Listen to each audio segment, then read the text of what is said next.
Sawadee krap! Hello everyone! Welcome back sa ating channel. Ako po si Eisenhower ng Sentay TV. Simula na nagturo ako ng Thai dito sa YouTube, marami na akong nakilala na gusto matuto ng Thai language, tulad mo. Kaya gumawa ako ng listahan ng mga bagay na makatutulong sa iyo mapabilis at mapadali ang pag-aaral mo ng Thai language. Kaya tara, simulan na natin!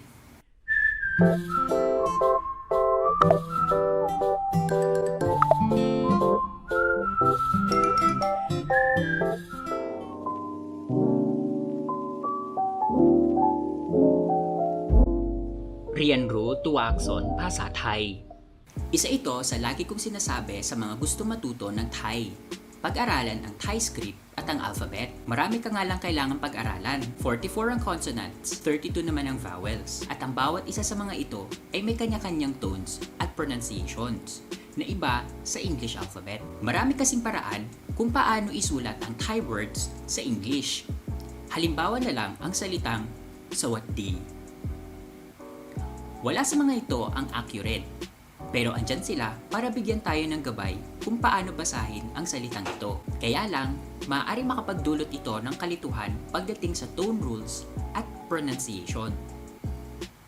Kung gusto mo talagang matuto at magtunog Thai, pag-aralan mo ang Thai script at ang alphabet. Gumawa na ako ng lesson yan. Maaari mong panoorin dito. ตั้งใจศึกษาไวยากรณ์ Kung nag-aaral ka na ng mga vocabularies, mas maganda kung aralin mo din kung paano ito gamitin sa pangungusap.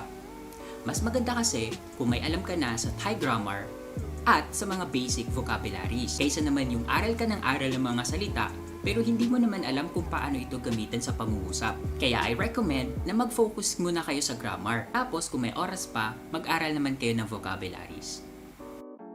สร้างข้อผิดพลาด Lahat tayo ay nagkakamali. Kung hindi ka nagkakamali, hindi siguro tama ang ginagawa mo. Hindi natin kailangang hintayin na maging perpekto tayo pagdating sa Thai language bago natin subukang magsalita. Kung natuto ka sa mga pagkakamali mo, hindi mo na ito mauulit. Pero huwag naman tayong matakot na magkamali ulit. ทำตามแผนตารางเวลา Mag-aral ng 30 minutes a day, 5 times a week ay mas epektibo kaysa mag-aral ng isang beses sa loob ng 2 oras. Mas padali nyo kasing makakabisado ang mga inaaral ninyo at mahahawakan mo pa ng mas paayos ang inyong oras. Kung maglalaan kayo ng goals, siguraduhin na realistic ito. Kung hindi kaya ng 5 days a week, pwede namang 3 days lang.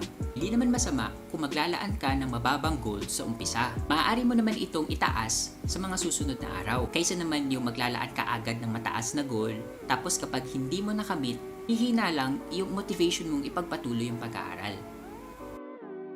ฝึกฝน Palaging i-practice ang mga vocabulary at grammar na inaaral mo. Kung mayroon kang natutunan na bagong salita, subukan mong gamitin ito sa pangungusap. Kung mayroon ka namang pagkakataon na makahanap ng Thai friend na makatutulong sa iyo to practice your Thai, mas mabuti. Maraming oras na gugugulin mo, mas mabilis mong makakabisado ito. มีมารยาท Kung ikaw ay nakikipag-usap ng Thai sa iyong Thai friend na kasing edad mo lang naman, okay lang maging casual sa mga salitang gagamitin. Katunayan, mas gusto nga nila yon. วัดดีเป็นไงบ้างโอเคปะ Pero kung ikaw ay nakikipag-usap sa mas matanda sa iyo, kahit na kaibigan mo pa sila, mas maganda kung magiging magalang ka. Sa Thai language, adding krap and ka sa pangungusap makes the sentence polite. Pwede mo itong gamitin sa iyong boss, teacher, at sa mga taong hindi mo kakilala.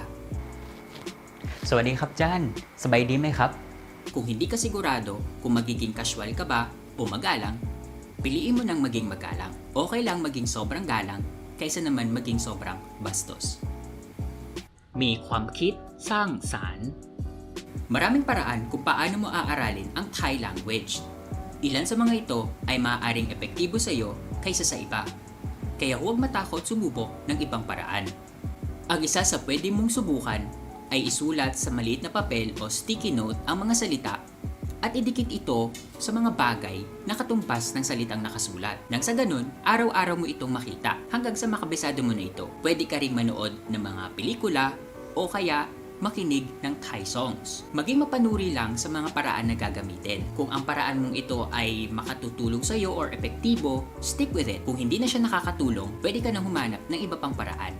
ใช้ข้อมูลที่หลากหลาย Sa pag-aaral ng Thai language, subukan mo maghanap ng iba't ibang materials na gagamitin. Parehas man ito ng konsepto, maaaring iba naman ito ng paraan ng pagtuturo. Kung nahihirapan ka sa isang konsepto tulad ng grammar, pronunciations, tones, pwede mo itong aralin sa ibang website, ibang videos, o kaya naman sa ibang libro. Kung hindi ka sigurado kung anong materials ang magandang gamitin, pwede ka magtanong sa ibang tao na nag-aaral din ng Thai language.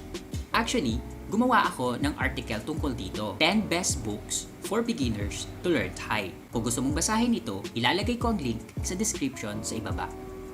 อย่าเปรียบเทียบตัวเองกับคนอื่น Hindi mo kailangang ikumpara ang sarili mo sa ibang tao. Ang lahat ng taong nag-aaral ng Thai language na hindi Thai ay naging beginner din tulad mo. Kung ano man ang nararamdaman mo ngayon ay nararamdaman din nila yan. Noong nagsisimula ako mag-aral ng Thai language, hindi ko alam kung tama ba itong mga pinagagagawa ko. Basta ang alam ko lang, nag-e-enjoy ako. Mag-aral at sabayan ng practice, magiging magaling ka rin. Kung hindi ka satisfied sa galing mo, balikan mo lang yung paraan mo ng pag-aaral. Nag-aaral ka ba palagi? Sinasanay mo ba ang mga inaaral mo? Kung hindi, palitan mo lang ang schedule mo at paraan mo ng pag-aaral. ไม่หยุดที่จะเรียนรู้ Kung ikaw ay nagsimula ng mag-aaral ng Thai language, lagi ka nang mag-aaral ng Thai. Kahit ang mga native ay nag-aaral din ng Thai language at nagsasanay sila araw-araw. Kaya the more you study Thai, the better you will be. Ano man ang mangyari, keep going. Baka maging Thai translator ka pa o makapagtrabaho sa isang Thai company at kung siswertehin, makahanap ng jowa. At doon na nga nagtatapos ang ating video tungkol sa mga bagay na sa tingin ko ay makatutulong sa iyo sa pag-aaral mo ng Thai language. Good luck and God bless sa iyong pag-aaral. เจอกันนะครับทุกคน สวัสดีครับ